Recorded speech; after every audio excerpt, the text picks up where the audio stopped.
Hi friends, ఈరోజు మీకు లైఫ్లో చాలా పనికొచ్చే ఒక విషయం చెప్పబోతున్నాను. యాక్చువల్లీ దేవుడు మనకు రెండు కళ్ళు, రెండు చెవులు, గాలి పీల్చుకోవడానికి రెండు నాసికరంధ్రాలు ఇచ్చాడు. కానీ నోరు మాత్రం ఒకటే ఇచ్చాడు. ఎందుకు?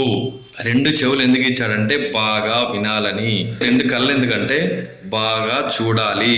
అలాగే రెండు నాసికరంధ్రాలు ఎందుకంటే మనం శ్వాసను బాగా పీల్చుకోవాలి. అప్పుడే మనం ఆరోగ్యంగా ఉంటాం.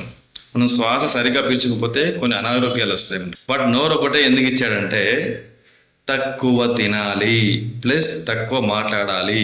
ఏది పడితే అది తినాలి, అనారోగ్యాలు తెచ్చుకోవాలి, హాస్పిటల్ కొండి పరిగెత్తాలి. అలాగే నోరు ఉంది కదా అని ఇష్టం వచ్చినట్టు మాట్లాడకండి. ఈ నోరు వలనే పెద్ద పెద్ద యుద్ధాలు జరిగాయి.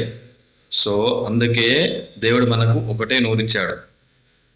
బాగా వినాలి, బాగా చూడాలి, బాగా గాలి పీల్చుకోవాలి, బట్ తక్కువ మాట్లాడాలి, తక్కువ తినాలి.